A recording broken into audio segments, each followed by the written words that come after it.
Hello, everybody. This is Jacqueline with Young Dragon Slayers, and I'm here today interviewing Liv. They are one of our lovely game masters, and they're also someone I know IRL.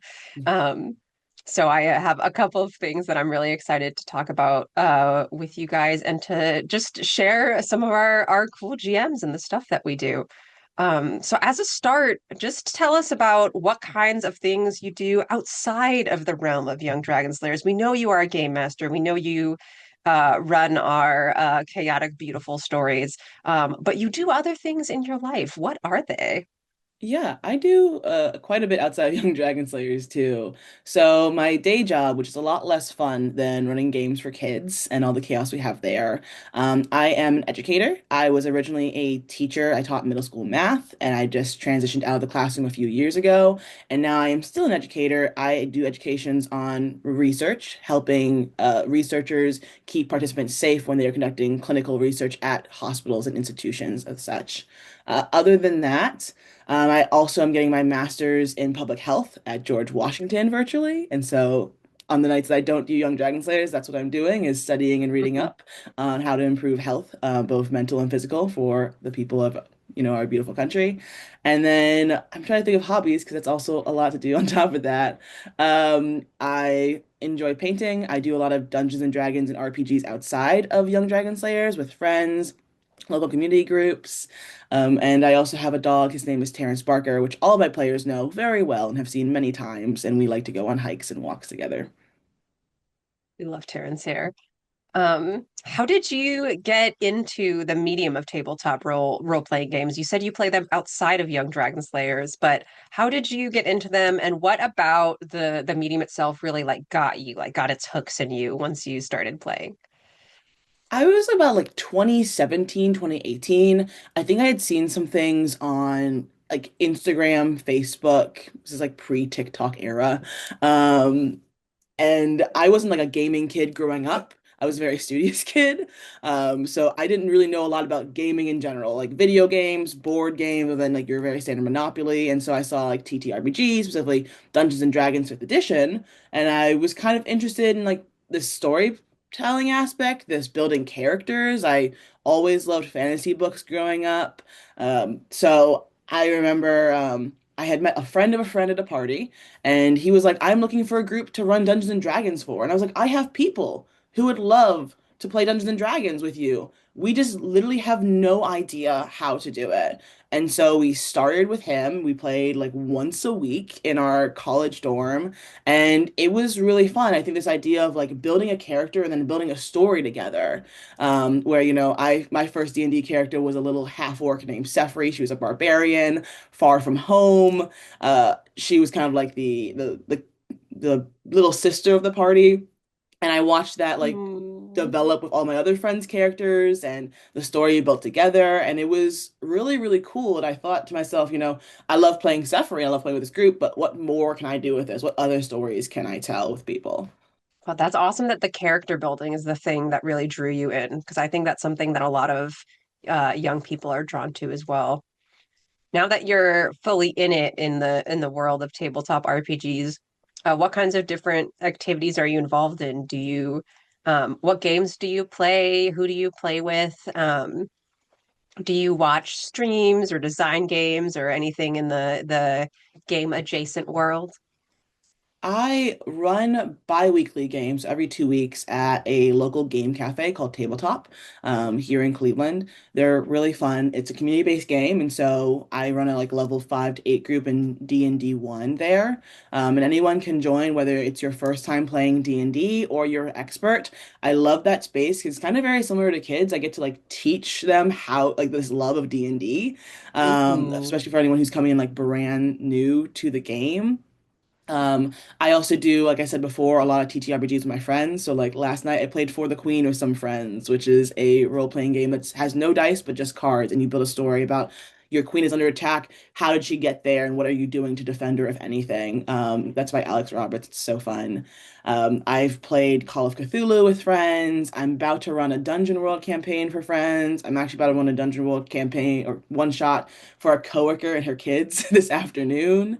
And so I like to find ways to bring it in as much as I can. And actually, one of my New Year's resolutions this year was to write more like modules for Dungeons and Dragons based things for TTRPGs. So I'm trying to learn new systems and then write games in them that I might one day play. I might give to friends to play. We'll kind of see what we do. I just kind of love putting them together at this point in time. Kinds of modules would you want to write? I'm thinking like one-shot modules in different settings. And so obviously with the work that we do a lot of fantasy work because I think that's what kids come into Young Dragon Slayers to do. They hear, Yes. they want to know about, they do Lord of the Rings and things like that. And so they want to do something similar, but I want to kind of expand. I want to do some sci-fi things. I'd love to do something, especially with all the things going on in AI right now, in the sci-fi space. I had a group that did a sci-fi fantasy western like a year ago, and I would What? love to expand upon that because I think that's a really cool like intersect of genres. And so I think that's what I'd like to do is building one shots in different systems for different settings and kind of just getting a feel for how TTRPGs or TTRPGs are built.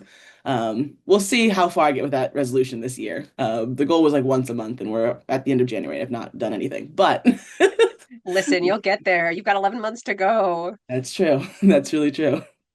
I'm biased in that I personally want to see the things that you write, so I want you to be able to do this. I'll get at least one done. I do have we'll talk about some of the systems for like later on and I think the games I play. I have a list of magical pets that people can choose from, and now we're up to 40 magical pets, and I was like, it'd be really cool if we got like drawings of these and full descriptions. And so I might reach out to some of my artist friends and see if they can put together some drawings for me of what these little pets are supposed to look like. Because they're all homebrews. So cool. I would definitely use those in my games because my players always want to adopt pets. They also have like little abilities with them too, because they're really cute to have, but then they couldn't do anything, and it was really, really hard to like, I need to remember to train 5 pets every session to do this one thing. And so now I'm kind of putting abilities with them too. So they have a bonus reaction or passive, two of those.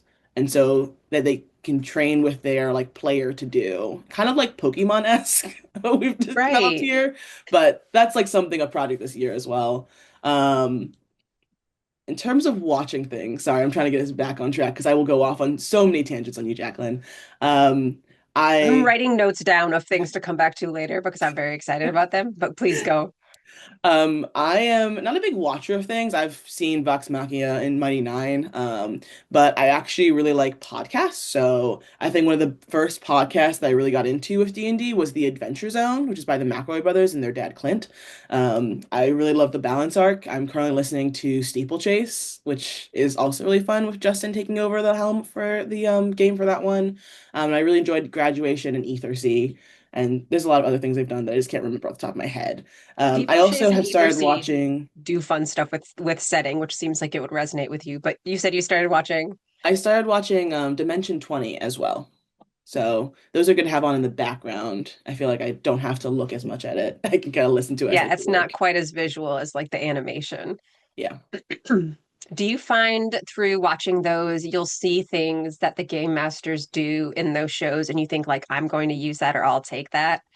Ethersea had a mechanic where whenever they went out to navigate the seas to explore new areas, they would roll a D100. And it was actually broken into five classifications, I believe, where there was like, if you roll really low, something really, really bad could happen. Like they got a nat one and they introduced a new plague. So that was horrible. But like if you get like 100, like it gets better as you go up in numbers. And so I did something very similar about 4 or 5 quarters ago, where my group was navigating through a magical chaos desert. It's, just crazy things As are you happening. do. They had a D100 table, and every time they went to go between different towns or they navigating across the sands, I said, all right, one of you's our navigator, you'll roll our survival, and then you'll also roll a D100. And based on their survival roll, they would get modifications to that D100 roll. So like if they roll a nat 20 survival, I believe I gave them like a plus 20 to their base roll for the D100. And that then had the encounters, the puzzles, the people they encountered. That was all built into that mechanic, and I pulled that directly from Ethersea. And I like incorporating the D20 check to have like a some skill of the character involved and not just pure luck of like if you're really good at this, you will not summon a new plague. Like Yeah. there are, it's not all simply the roll of the dice. That's really cool. I would love to hear more about the pets thing. Like, what are some of the abilities that the pets have, and like, what are some of the things your players have done with these pets in game? So abilities are rather new, but we've had pets for a while. So I have some players who have little pseudo dragons that are can be held in your hands. We actually just Yeah, had a initial session with a few of them this quarter where they often just add flavor text to a character or to what's happening. And so we had two characters, pseudo dragons, who are fighting over a stool, and that was so funny for the characters for so long. Like they just want to describe what their pets were doing. I have a character who uses her pseudo dragon as almost like part of her spell casting. So like when she shoots a firebolt, she actually creates a little flame and her pseudo dragon consumes it and then lets out a fire attack, which is really cute. that's adorable. I have we have an ink weaver raven which can, write letters for you and transport them. I have a character whose character will send letters to her husband about how the journey is going. And so she'll write those letters to me and then her raven will transport them and she'll get letters back. And so there's like a few different things. Like every different one has a different ability to it, a different use. What other skills other than simple classroom management do you use from outside of your Young Dragon Slayer's life? Do you like bring into being a GM? Particularly, I'm curious if anything about your career in like improving health has done that, or any of your other experiences. Yeah, there's definitely it's strange when I talk to people about this. A lot of people when I talk to them about like being a GM for kids, so it's like, "Oh, so you just play games with kids all the time." And it's like easy and it's not. It's really fun, I will say. It's really chaotic. But there's like a level of like project management that comes into this. I run 4 sessions a week. We do that for these 12-week quarters, which we pay 10 sessions out of. And there's a lot of things to organize. Like it's very similar to a classroom. I kind of think of my players almost as students. Each students I have like their attendance for, I know their lines and veils, I know their characters, I know their wants, their needs. And so within that and within building a story for all these different compartmentalized groups, there is a level of like, I must know throughout the week, well, I have my Wednesday groups coming up. So here's what I need to prep in time for that. And here's who I need to reach out to in time for that to make sure everything's ready and we have a cohesive game for those kiddos on Wednesday. And so there's a lot of kind of project management skills that I've picked up from my, not just as teacher, but as a research educator and as, a master's in public health student. There's also this interesting, I think interesting intersection with public health overall, where this may we're not addressing physical health here, but we are addressing a aspect of mental health for sure. Mhm. And so we do play with kids who might be more anxious, who might have different conditions who are coming in with. And I think that being really cognizant of that in the space and being able to adjust and adapt for those things is very important as well. How would you say you mentioned that you run games in like the local space at the Tabletop Cafe in Cleveland? How do those experiences and experiences running home games, how do they differ from Young Dragon Slayers? Like, what would you say are some of the advantages to like someone choosing to participate in a Young Dragon Slayers game versus like going to their local game store or going to their library? I think the biggest thing is if you want a story that is continuous. I run one shots for tabletop. We don't run many campaigns. And at the end of the day, like there's good connections that are made there. It's a really great space to be in. But like whoever's gonna be at my table will change every time. Like I have a few regulars who come, but I never really know who's gonna show up. And so I run one shot because that story has to ever, change depending on, who's gonna be there.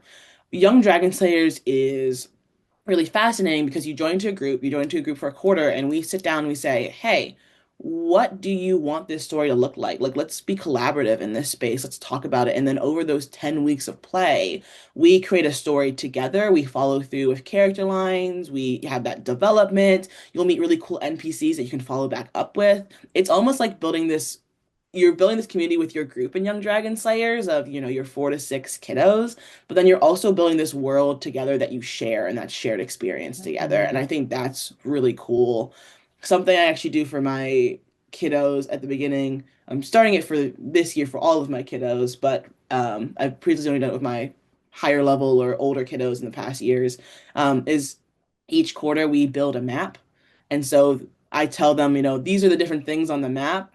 Tell me about them. So for my younger kids, they have little prompts that they answered for me about, this lighthouse is cursed. What haunts it? Or, this city has a king. Are they good or bad? For my older or high level kiddos, they get more like a plain map. And I go, these are the regions. Now tell me what's in those regions because they love to just build from scratch. And so I think that's something that we don't get to do in the tabletop cafe space because everyone is in, out, and ever Yeah. changing. But that's what that space is built for. Young Dragon Slayer is where you can like really lay down roots and create something with people that, lasts. What are some things that your players will do in your games that you're like, no adult player would ever do this? I actually think that the fun about Dungeons and Dragons is just how much you get to play with like your inner child. And Mm. just explore and be goofy sometimes. I think adults definitely tend towards more serious games, and so kids can be goofier. But I think people would also be really surprised at like how creative kids can get with their solutions. In fact, like I like to say we play Dungeons and Dragons very loosely in our group because I think it's fun to roll a die and see what happens, but that shouldn't be the only thing that we are tied to in a game. I think some parents would be really impressed with their kids when they are, given an impossible puzzle or a room they can't get out of or like a beast that is impossible to slay and the crazy things they will come up with to get out of those situations, to slay the beast, to become best friends with the beast, things like Always. that. I think kids might have maybe more of an out of the box thinking in terms of that, than adults do, but they can be just as goofy. There any particular like fandoms and references and things that you bring into your games? I know that you are an anime fan, which is true of many of our young players as well, and myself. Yeah. Yeah, anime is probably like the biggest one, which is great because that's what I know most about. Yeah. Um, I actually have a game right now where we were building the world and they really wanted to bring in parts of Jujutsu Kaisen. And so we're running like a PG version of Jujutsu Kaisen through our campaign right now where like we are having the resurrection of Ryoma and Sukuna. And one of our players is actually playing Gojo, so he has spells, but we're flavor texting them as like hollow purple and like reversal red and things like that. But I also, when kids build our worlds too, they sometimes bring that in. So we have an island that is Marine Forge from One Piece right now. I have some kids who have like abilities that they really just want to like Kamehameha, or they really want to like do. I have not seen all of Demon Slayer, but they want to do like the sword breathing techniques from Demon Slayer and things Yes. like that. I had a kid who created like a techno futuristic place that was based off of Japan, and he was like, "I want it to look like Demon Slayer," and I was like, "I've got you. Like we can make this." I If any of them are watching, of your players or your players' parents, or even like prospective players or parents, is there anything that you would like to say to them about Young Dragon Slayers, about these games? I think that my time in Young Dragon Slayers for the past 2.5 years has been some of the best D&D that I've ever played. And so I'd like to just thank them for being amazing players, for challenging me as a DM, even in those times where I'm like, oh my goodness, what are we doing right now? And I would just encourage them to keep being creative and having fun in our game because really it is the highlights of my weeks, my Mondays and Wednesdays. And so I just enjoy the time I spend with them so much. And so thank you to them. That's beautiful. Is there anything else you'd want to share about like you and the stuff that you do or where people can find you, things that we haven't got to over the course of the interview? I don't have a very big social media presence, but with one of our fellow young Dragon Slayer GMs, Jesse, we are starting a podcast that should come out midway through this year. It's called the Forever GMs Podcast. It's a roundtable where we're talking with professionals in GMing across all different kinds of games. So not just Dungeons and Dragons, but different TTRPGs, Call of Cthulhu, for the Queen, Dungeon World, all of those different systems about, how we create games for a professional audience experience, and what that looks like and how you can even start to make games yourself. So please do tune in when that comes out. All right. Thanks to everyone for watching this all the way through. Thanks for whatever level of participation you have in Young Dragon Slayers. If you're playing, if you're interested in playing, if you just like seeing the things we post and are an enthusiast, we are still happy to have you too. Stay tuned for our next Game Master interview. It should be a good one. And thank you again so much for watching. Bye.